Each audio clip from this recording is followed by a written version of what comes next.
Should we put data centers in space? Absolutely. Yes? And we will. I wouldn't bet against Elon. The amount of capital tied up in what you might call circular financing with some of these neoclouds, that seems dangerous to me. Eventually, all the way, the bill comes due, right? Or the investments don't happen. Is that a risk that's on your mind? This year, we'll have 5 or 6 products that'll be 100% written by AI. Next year, we'll probably have 70% of our code that'll be written by AI.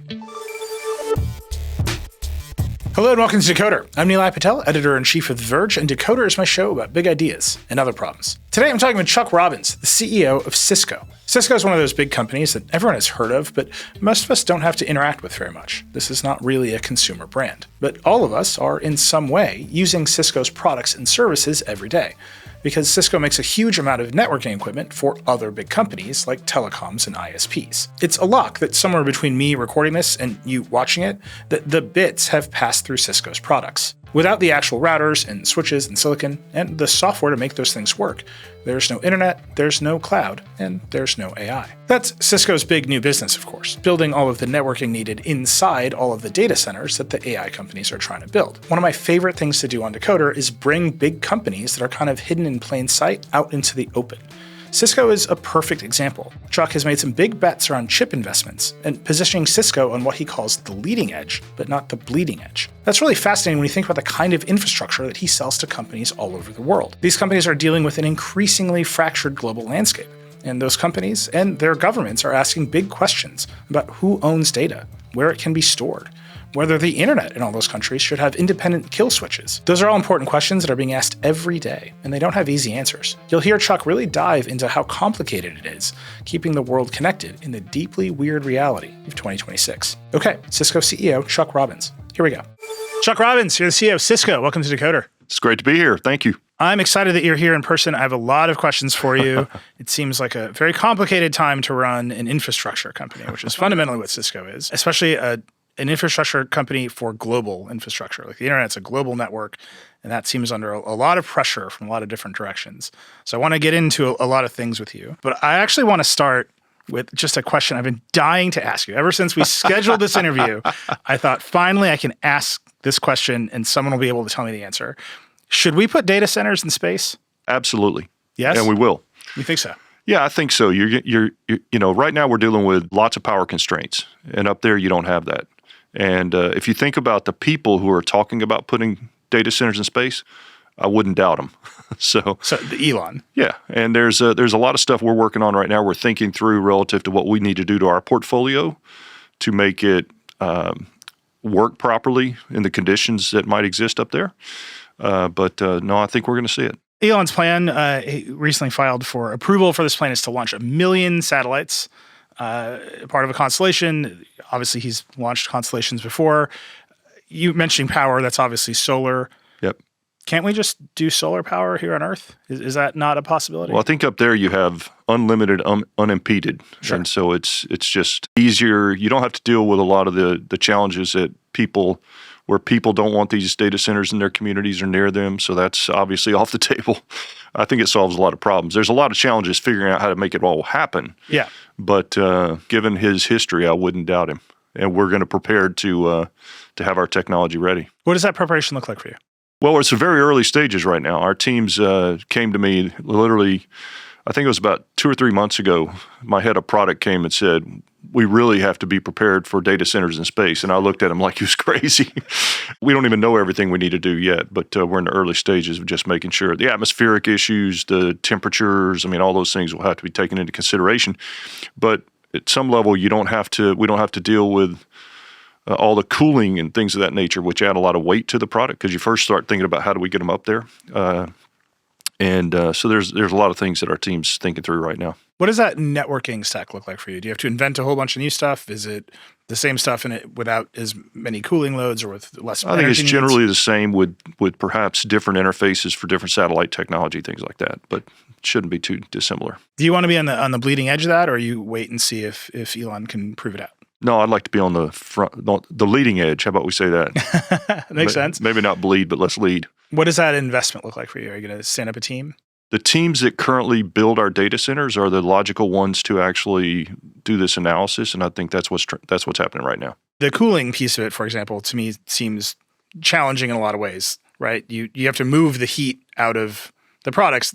There's no air and space. That's not going to naturally happen, right? There's like you're getting way beyond me pretty quickly. Yeah, I'm just curious. Like we've written a bunch of should we put data centers in space stories now, and I was dying to ask you these questions because it feels like someone has to do a lot of basic R&D work. I'd say to make 6 months from now, have my chief product officer do this with you, and he can go through a lot of that with you. Fair enough. Let me ask you the flip side of this. You mentioned this already. There's problems with building data centers in the United States, around the world. I want to come to that in more depth. But are we just running away from the problems of politics and saying we'll just do it in space where there's no one to get in our way? I don't think that's it. I think it just eliminates a lot of the challenges that you're facing on the planet. And so let me assure you, I grew up on a farm in Georgia. So the last thing I ever thought I'd be talking about are data centers in space. Sure.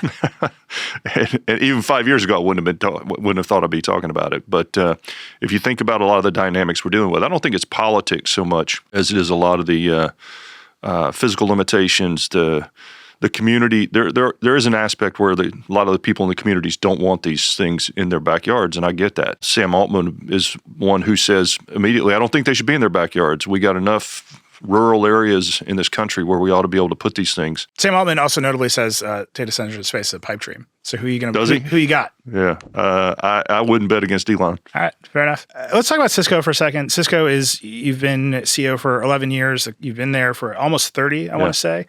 This is a company that goes boom and bust with boom and busts. Right. I think in the .com era, Cisco was briefly the world's most valuable company. For about a day, I think. Yeah. Yeah. And this is a company that when it's time to do infrastructure, Cisco can be one of the big growth drivers. Infrastructure's cool again, you know? Yeah. It's time to build, as they say. Yeah. What is Cisco to you right now? How would you describe this company? We securely connect everything. I mean, that's basically what we do. We connect systems, we connect people, we connect things, and we do it in a secure way. We're connecting AI data centers. We're connecting GPUs within AI data centers. It's really primarily about secure connectivity. So when you connect everything, I think primarily when people have thought about that, they've thought about, honestly, last mile. Like you build the big internet, that's an enterprise problem, and then we're going to do 5G, and it's Mobile World Congress. We're going to do 6G now. Who knows what that's going to be? But that's the big internet that people have long thought about. I know you have a big corporate business. The turn for networking right now feels like data centers. Right? It feels like we're building these big data centers. We're going to link up a bunch of GPUs in ways we haven't necessarily linked up those GPUs before. We have different kinds of workloads because of AI. Is that a meaningful difference to how you conceive of Cisco? There's certainly more and faster innovation around things like our silicon that we design ourselves that is going into the data centers. So the data center, the continued evolution of the data centers is forcing us to drive those cycles faster. And if you look at our enterprise data center business, which if you go back to 2010 when the cloud came along, or 2008 or whenever it was, there was a belief that we were never going to sell there was never going to be another private data center built.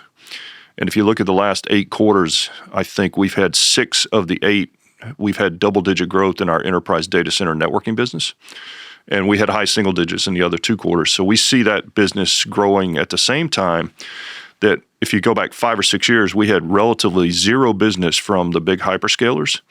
And this year we'll do billions, and most of that's driven by AI infrastructure in their data centers. So I think your assumption is accurate. Is that just a lack of their capacity, right? Amazon or Microsoft wants to build out another data center for themselves, and they can't do it themselves because they're building so fast, so they're turning to you? No, we're selling them equipment that they're using to build their own data centers. So they're building them. So what was the turn? Why did that line start growing for you when it wasn't growing before? Success in business is always a combination of good decisions and a lot of luck, I think. And so the luck struck in 2016 when one of my engineers who built our hardware, came to me and said, there's this silicon company in Israel that I think we should buy. And we had it gave us the opportunity to standardize on a single silicon architecture across the entire portfolio. So in 2016, we bought this company. It was called Liba. We're one of basically 3 companies in the world that can build the networking silicon that's needed to connect these GPUs, run the training models, run these AI data centers. And so that was a big part of what's helped us get there. And to be candid, if we didn't have that silicon today, we would not be participating in this phase, because otherwise I'd be buying merchant silicon like all my competitors, and I'd be just like everybody else. That's the biggest thing that's differentiated us and getting us to this point. We have a lot of competitors or would-be competitors come on the show and talk about networking. That seems like a growing business for a class of companies. The one that I'm particularly interested in is NVIDIA. You guys have a deep partnership with NVIDIA. They just had GTC. Jensen's out there. He's pointing out that their networking business is huge. Yeah. It's bigger than yours in some ways. Their last fiscal year, $31 billion. I think you guys were at $20 billion in the last quarter. It's billions bigger than yours. Is that a threat to you that NVIDIA is so deep into building up the networking component? Because they're obviously selling the GPUs. Yeah. There's a place they could go, right? They can just expand their footprint. Yep. Is that competition? Is that co-opetition? It's co-opetition. I think in some cases, if you look at the big hyperscalers, they actually build their own integrated architecture using best of breed, whoever they want to use. And they are very good at balancing their spending across multiple vendors. They like to have optionality. They want diversity at the silicon level. That's how they think. You see some neoclouds as an example. NVIDIA sells a fully integrated stack that has networking included in it, and sometimes they'll just that's a path of least resistance, and it helps them get there faster. So sometimes they'll buy that. If you look at the enterprise, most enterprises have built 40 years of knowledge, processes, everything around our platforms and our technology. So that's a big part of why NVIDIA values our partnership, is what we can do together in the enterprise. And the other thing we have, which no one else has, is security. And so as we move to this agentic era, and you have agents operating all over your infrastructure, you have to do security in the network, because the latency requirements are going to require that I'm doing full-time security on these agents all the time. I'm doing access validation, identity of validation of agents, and we're the only networking company that has a big security business, and none of our security competitors have a networking business. So it's a big advantage to us as we go forward. We just had the CEO of Okta on the show, and his entire pitch was, I will build you a kill switch for your agents. Yeah. Is that something that is competition for you? Is that something that will work alongside what you're planning? I actually think there's a great opportunity for us to partner with them, because that kill switch might be implemented at the network layer, because we may see something happening that they don't see at the upper layers. So we'll figure it out, but the teams are working on this day and night right now. The deal is getting made here on Decoder. You heard it here first. Exactly. This seems like the opportunity, right? When I say Cisco is a company that kind of grows with booms and busts, the amount of compute that everyone is describing that they need in order to deploy agents at scale across the enterprise, in order to train the next generation of models, this is a vast amount of compute. You are obviously going to help build the data centers that supply a lot of that compute. The question I have is, do you see the revenue on the back end of that? Right, this is a lot of growth, a lot of forward investment for them and for you, right? I mean, well, we're getting the revenue now. We would not expect this build out to end anytime soon. And I think if you look at, everybody wants to talk about comparing this to the .com era, right? And is it a bubble? Is it going to bust? I'm like, well, did it bust? Or did the winners emerge, the losers failed, and now we have what we have, which if they hadn't been successful, we wouldn't be talking about anything we're talking about today. So it wasn't like it went away.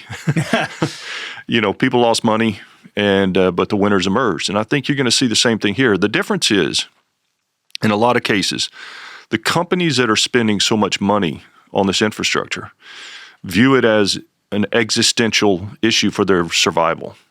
So they're going to continue to build. They're going to continue to invest, and I think they've proven that over the last few years. And I think we have a long way to go. We're very early in this cycle. So I have two thoughts about this that I'm eager to push you on. One, and this is I think just related to the infrastructure. A big part of the bubble there was we built a fiber network that sat dark for ages, and you can say that was good or bad, but we had it, and the fiber itself was valuable, even if it wasn't full of traffic yet. Is a data center valuable on the same scale?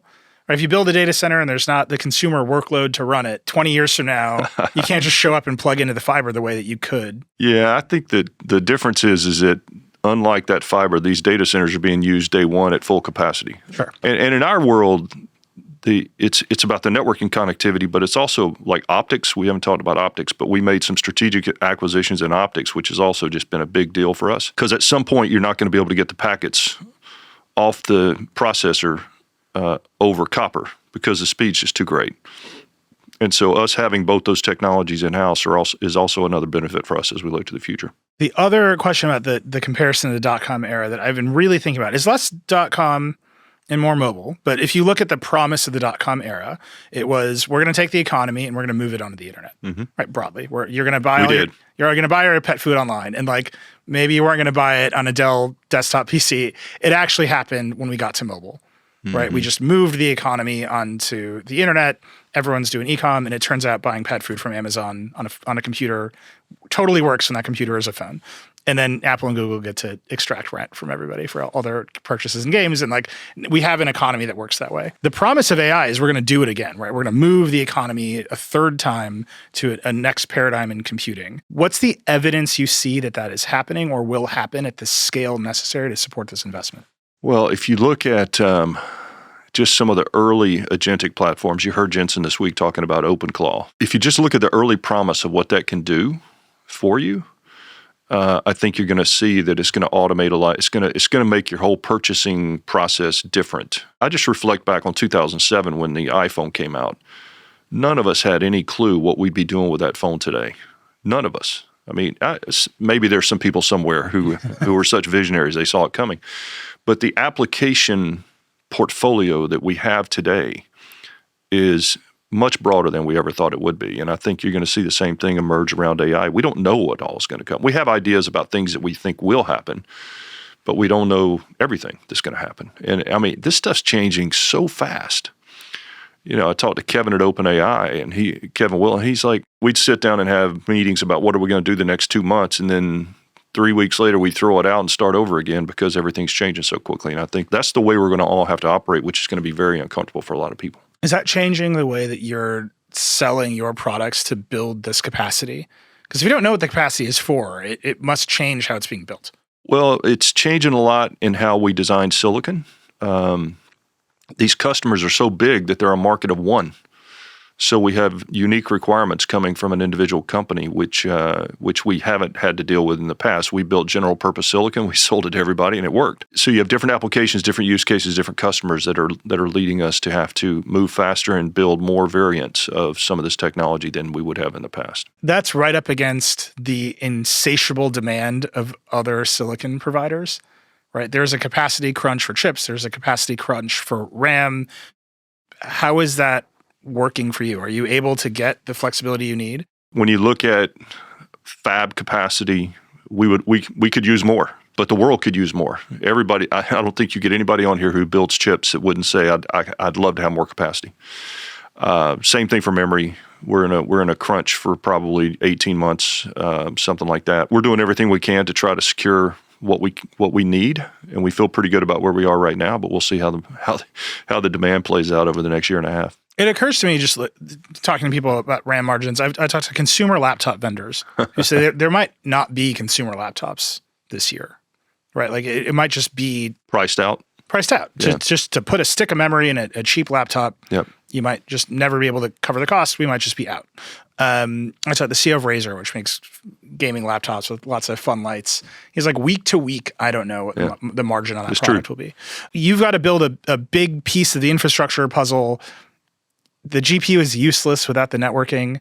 This has to equalize somewhere for you at least, right? Where you say, look, this is our margin to build the networking, to get the value out of the GPUs that you're buying at super high rates from NVIDIA and whoever else. Is that working in the market to equalize at least your prices? Networking equipment uses a lot less memory than compute platforms do, obviously. So we have memory in every networking device, but it's much smaller percentage of the BOM than it would be in a That's server. Bill of materials. Bill of materials. Yeah. Thank you. Sorry about that. Than it would be in like a server. And yeah, the customers understand.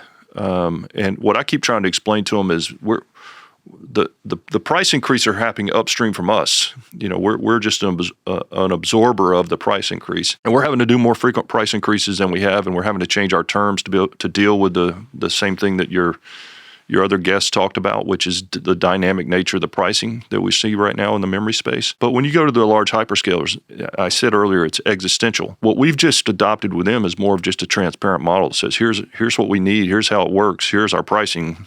And they're generally like, they understand. Because there are other choices, especially for what you provide. Everybody's in the same boat. It's not like you're going to go somewhere else and somebody's going to give you memory at, 10% of the cost of what we're giving it to you for. I mean, everybody's just trying to deal with the capacity crunch right now.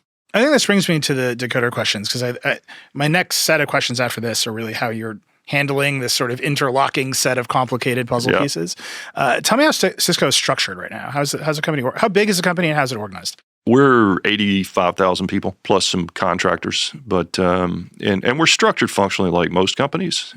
We've got a sales organization, we've got a product organization. The one change that I made about 18 months ago is that I consolidated all of our products under a single leader for the first time that I can remember. It's a big, complex portfolio, and so we did that. We've got a services organization. It's fairly functional, pretty standard. You've been reducing the size of the company pretty substantially over the past 3 years, I would say, 2-3 years. 2024, you had 2 big rounds of layoffs. You just had some other little layoffs. Most of the time, those are rapid reallocations that we need to do. It's unfortunate, but typically the ones we've done have not been about reducing the total number of headcount. At least up till now, they have not generally been that way. I was just reading some coverage of those changes. There's a lot of, are these AI-related layoffs? Yeah. Is that on your mind, that you might be thinking about new kinds of structures, new kinds of engineering structures? Sam and I were talking about this last week, and let's say that our engineers become twice as productive because of coding, as an example. This year, we'll have 5 or 6 products that'll be 100% written by AI. Next year, we'll probably have 70% of our code that'll be written by AI. You still have to test it. You still got to go through all that stuff. But let's say you make them twice as productive just for simplicity of math here. Then companies are going to have to decide, am I going to maintain the same pace of innovation with half the people, or am I going to double my pace of innovation with the same number of people? And I think different companies are going to make different decisions, and some variant in between. And I think that's where we're going to head. But we got to see this all come to life. I mean, we're seeing the early successes of coding, but we haven't seen the unintended downside yet that we haven't figured out. We got 20-year-old code, 30-year-old code that's integrated in systems that's written in C++ as an example. And my head of product told me we took all these old lines of code, we compressed it to about 20% of what it was before, converted it to a modern language using AI. And my first response to him was, you better test that like crazy before you put it in a product and put it in a customer environment. So there's a lot of stuff we're still learning as we go through there. Stay on that for 1 second, right? Cisco code can't fail. If Cisco fails, something bad happens in an escalating, catastrophic way. How do you think about that risk, right? I mean, I keep joking that I ask everybody the org chart question. I've asked it for 5 years, and there's like 2 answers, like we're functional or divisional, and we get through it. And now I think we're on the cusp of seeing some of the weirdest org charts in business history. Yeah. Right? I manage a team of 2 people and 500 agents. Yeah. Meta is about to do 1 manager to 50 individual contributors, all using agents to write code. I don't know how any of that's going to work. You can't take some of those risks, but you're describing the productivity gains that might come with some of those risks. How are you thinking about that? You're right. Our stuff... The whole mental model around our software development versus these models. Kevin Will from OpenAI said, he made a comment at our AI Summit and he said, you guys should be using these models when they're working properly 10% of the time just to get to use them. And I sat there and I listened to that comment, and it's just a different way of thinking. I mean, granted, they're going to get it to full, but you just go into it recognizing that it's still evolving. We don't have that luxury. Our stuff has to work. So we'll have to figure this out as we go. But we've seen how dependent the world is on technology functioning properly. And so we'll have to just assess it as we get closer. But I think there's going to be an awful lot of testing that has to get done. But the flip side is we think AI can help us find bugs more quickly. It can help us assess customers' infrastructure to say, hey, you're running these 4 versions of our software. We've seen a lot of instances where when you're running those 4, it's created a problem, or there's cybersecurity risks in certain parts of the code that AI can help us find. I mean, there's a lot of upside. So there's a lot of opportunity for AI to help us become more reliable, safer. You've mentioned security several times now. The flip side of we can deploy AI to help us with security is your adversaries or attackers might be able to deploy AI to attack you much more efficiently. And they are. How is that playing out for you? The emulations that you're going to see and the simulations in email and video and people replicating me and sending it to, I mean, it's just going to get crazier. And so we have to be better at using our tools. And I have also been a big proponent of all of the security competitors in the industry sort of laying down our weapons. And we still compete, but in service to our customers, I believe we have to share intelligence real time much more effectively today to help our customers deal with this. Because any one of us on our own is going to be less effective than all of us together. And so that's a big thing we've been pushing. We've been building a lot of capabilities, and there's a lot of opportunities to integrate our platforms and our threat intelligence. And if you think about what you can do with models, if you start training on threat intelligence and conditions that led up to threat vulnerabilities, there's an awful lot we can do to get ahead of this, and we need to do that. I think this brings me into the other Decoder question that I ask everybody. This is the one that I think it's going to be under pressure for everybody at the scale of change you're describing here. How do you make decisions? What's your framework? When I actually wrote my thesis, when I was going through the process of becoming CEO and the board was assessing the candidates, one of the things I called out in the document was that, and this is 12 years ago, okay, 11 and a half years ago, I said that the industry is moving so rapidly, you're going to have team-based strategy. You have to have a lot of people developing strategy because there's no one individual in general. There's some brilliant minds, so I'm not ruling any human out, but that can actually come up with the exact right strategy every time they're assessing what they need to do. So we spend a lot of time together as a team. We spend anywhere from 1 to 3 hours together every Monday. We're off-site together for 2 to 3 days every quarter. And the way we make decisions, look, 99% of the decisions get made below me because they're easy or two smart people agree. And when they get to me or any other CEO, they're typically, you're usually assessing two potential bad choices. Or you got two smart people who completely disagree, which tells you it's complicated. In general, we just spend a lot of time in transparent discussion and open communication about how we're going to make the decisions. At the end of the day, I own them. So, and I have this belief that when a decision goes really well, you give everybody else the credit, and when it goes very poorly, it's all on me, and that's how you just have to operate. The decisions question, you are dealing with a vast amount of uncertainty, right? How the global internet will be structured is a vast amount of uncertainty. What the hyperscalers need as they build out new capacity for uncertain workloads, who knows? We're going to sell a bunch of products to the neoclouds, which have circular financing, and those bills might not get paid, which I want to come to. That is a lot of uncertainty. Whether or not all of this infrastructure investment pays off in GDP growth, I would say is the biggest uncertainty of all. How are you dealing with that? You haven't even got to 3 or 4 other big ones. Go ahead. What are they? Well, you've got the geopolitical situation. You've got sovereignty requirements all around the world emerging. You got 2 wars around the world. You got tariffs. You got memory costs. You got all these things that we're all trying to navigate. So it's pretty complicated. That is a lot of uncertainty on your decision making. You're saying it all rolls up to you when it goes wrong. Has that affected how you're making choices? You just have to move faster. We had an all hands with our entire company yesterday. We do it once a month. I told them, I said, look, if speed and change, if that makes you uncomfortable, you're going to be uncomfortable. It is a world where companies can get seriously damaged in a very short period of time. And this is what's driving a lot of the investments, because there's a big FOMO issue in the C-suite today. CEOs are like, what am I missing? What's my competitor going to do that I don't know about? And so I think what that leads us to is, we used to say get 80% of the information you can and then make the decision, then adjust as you go. And I think maybe it's not 80 anymore, but you're going to have to take that approach, and you're going to have to be willing to take risks, and you got to be comfortable being uncomfortable. And if you're not, it's going to be pretty complicated and pretty stressful time. Billions of dollars of capital are being allocated for infrastructure. Does it come up that the products that might pay this off don't exist? Does it come up next to the FOMO? Depends on the customer. If you look at the telcos, the cloud providers, the people whose core business is highly dependent upon products that everybody's is, but we will have those conversations, with their CEOs and their leadership team. You go to Mobile World Congress as an example. We were just there. Every meeting the CEO's in.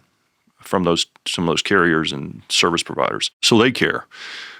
When you get into the enterprise space, some of them are super technical. They understand the value of technology, so they want to talk about trends. They want to talk about what do we see other companies doing, or what are we doing as an enterprise that they should be thinking about. But usually, if there's something big going on the table, my only positioning with them is if you go with us, you have my personal commitment that we'll throw all the resources we need to making you successful, and that's usually all they want to know. I feel like there's a split right now in the market. I understand the enterprise use cases for AI. I understand why you'd want to build as fast as you can there, right? Particularly software development, as you described. Like we can see the benefit.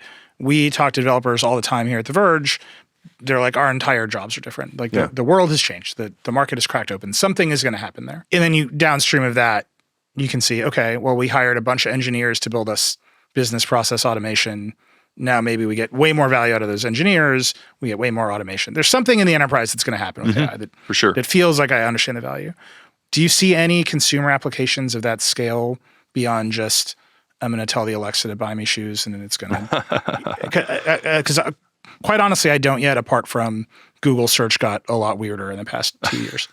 I don't have any great examples yet. And you're right. You are seeing sort of some horizontal areas in the enterprise that are consistent across almost every company, like coding. Customer service is one that everybody's working. You're starting to see some emerging horizontal use cases in legal, and we see a lot of use cases in our people organization too.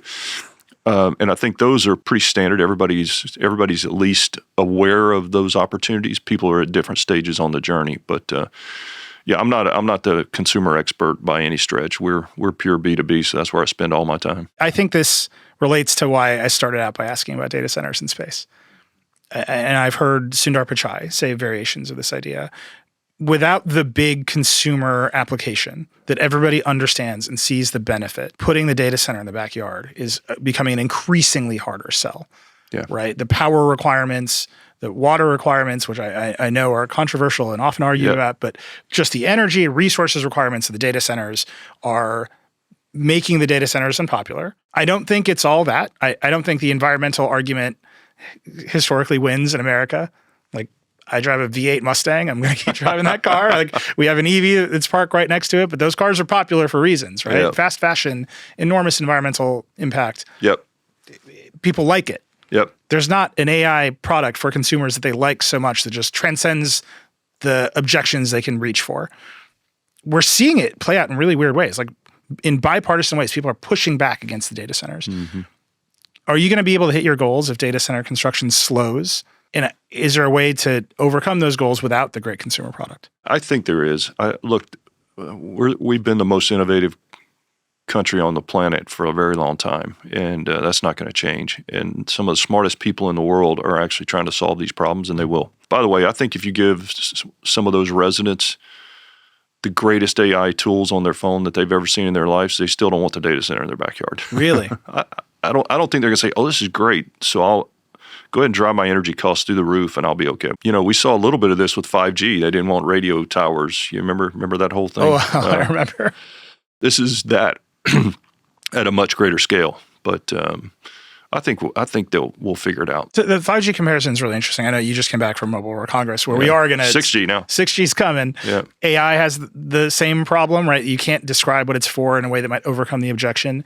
That feels like a fairly unique point for the whole industry to be at, where the next generation of technology is very exciting to a handful of providers. It's the future of your business in real ways, and the applications are harder and harder to describe. You've seen it all. I'm asking this question on that big sweep, right? If we're talking about the internet, it was easy to describe what the internet might do for people. Yeah. I actually disagree with you. I think a lot of people instantly saw what the phone would become, right? There was an excitement there. That's where you got startup founders from, like in that way that you got founders from. Yeah. This one just seems more nascent to me. How would you place that in your sweep of history? We've seen some unique 5G use cases that have been, like manufacturing has been a great one, but they're very niche, right? The most prevalent 5G use case is actually backup connectivity for branches, as an example. But you're right, we didn't have the number of use cases, and I think if you asked the CEOs of the telecoms, they would probably say that they're disappointed in the return they got on all the investment around 5G. I think robotics in general could be the real driver of the utilization of 6G once it gets built. But again, it's early days of being defined. It's still typically we've talked about these sort of tech transitions for years and years and years before they come to fruition. AI is different, although we did talk about it for a long time, and then all of a sudden it broke loose. But the pace at which it's changing is just unprecedented. So I think we'll have to see on 6G. It's still TBD, but I don't expect that you'll see the same mistakes made from a speed of investment perspective until they become more clear. The internet also was hand in hand with globalization. Yep. Right. We both have iPhones. They're made all over the world. And you had this giant global network. Maybe this is going to lead to an age of prosperity. Maybe this is going to lead to an age of extreme labor displacement. Like, you can read that however you want. There's a lot of opinions about what the internet and particularly globalized manufacturing led to. That's all being undone. You can see that every single day that's being undone, whether that's tariffs in an effort to bring manufacturing back to the United States, which we talked about on the show with many of your peers, or whether it's, hey, we're going to put up big walls on the internet, right? Australia is going to have a social media ban for teens. They got to enforce that somehow. That's probably going to happen at the network layer. You have the European Union saying the data has to be here. We have to put the data here. The European data has to be in Europe. You build the networks. I'm imagining all of this is just one more layer of complication, even as you describe, okay, we should have global systems that bring us to an era of shared prosperity. How are you dealing with that? What you're seeing play out is not only do countries, and it's not limited to Europe at this point, not only do they want to have data sovereignty, they want to have sovereign control over any technology they're using. They don't want the U.S. to have the ability to impede the use of that product under any conditions. As an example, some of the meeting platforms like WebEx or Zoom, et cetera, those things.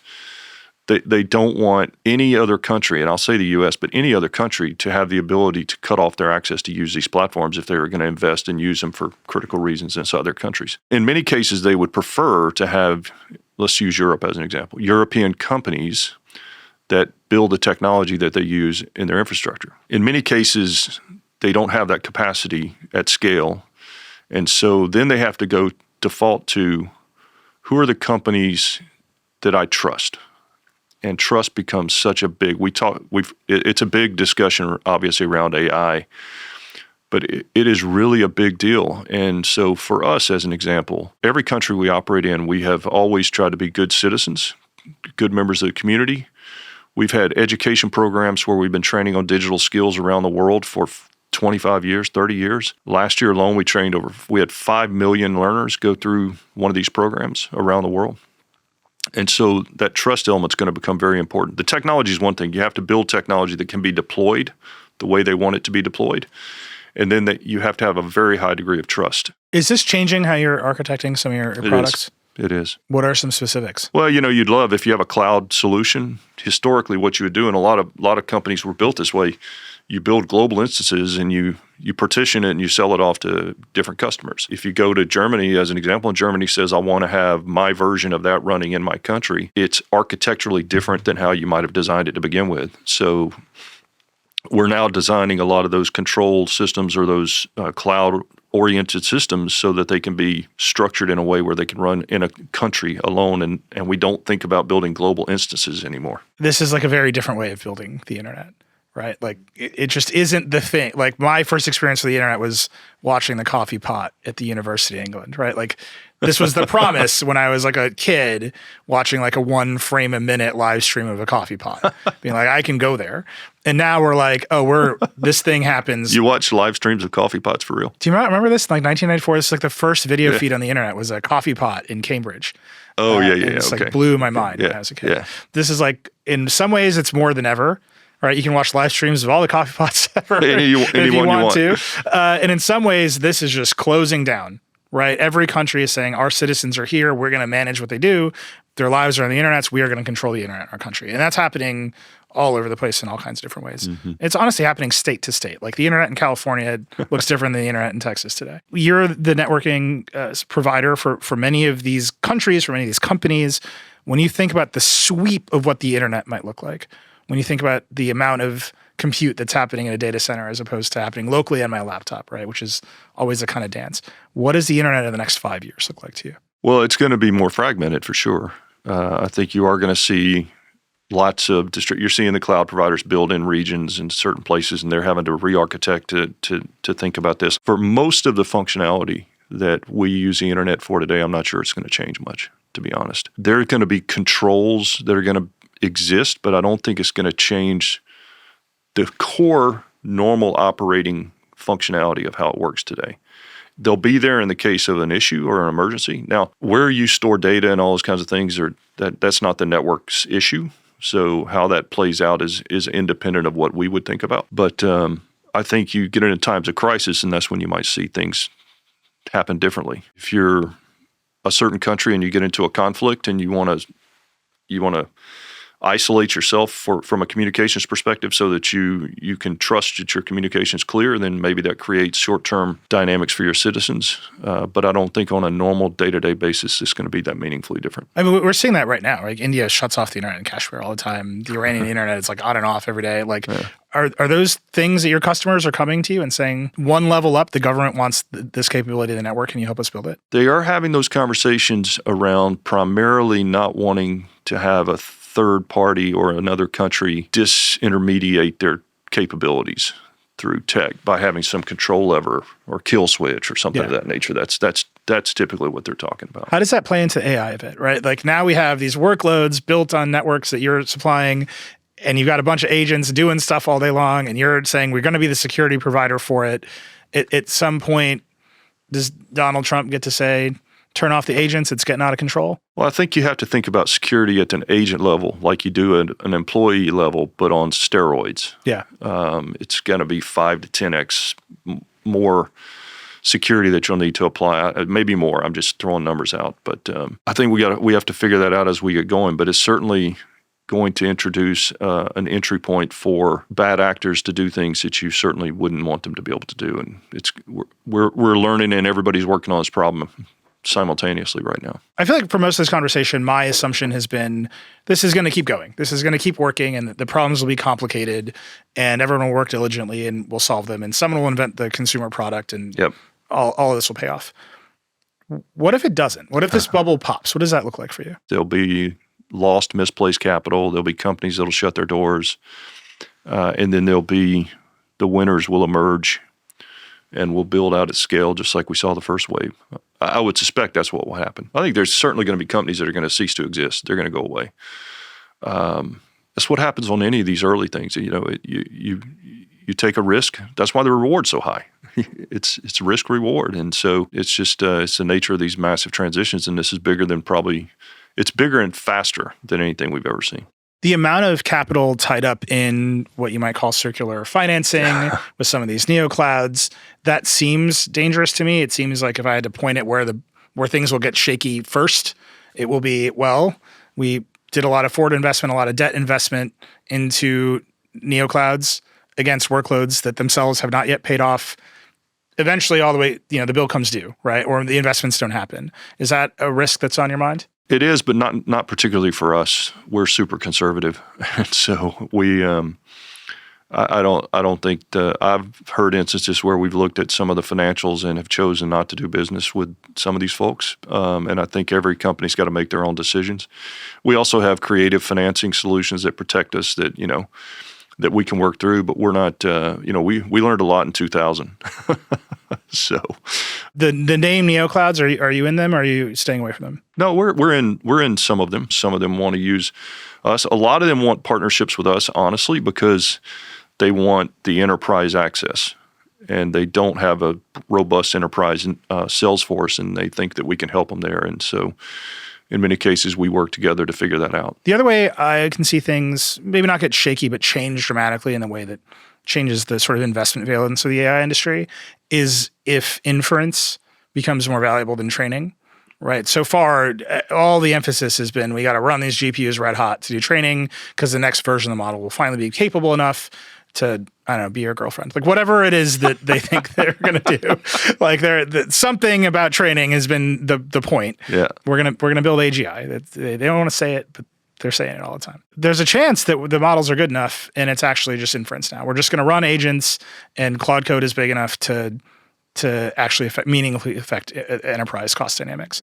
Does that change your business if we're done with training and actually inference is the point? No, it actually is great. Yeah. I don't think you're going to be done with training, by the way. I think it's going to be additive. I think the inferencing stuff is going to be additive. Do you need all the new data center build out if it's the inferencing instead of the training? Well, I mean, we would like to participate and we'd like to see that continue to grow, obviously, because it's good for our business. But the inferencing side and some people believe that that's going to be bigger. A lot of enterprise customers are going to want to do the inferencing at a point of interaction with a customer and have an immediate value that they're garnering in that interaction with that customer, and that's going to be very distributed. And so distributed compute requires high performance networks, which is good for us. So we like that. Yeah, I mean this is what I was mentioning. The dynamic between the edge and the data center seems to always be changing.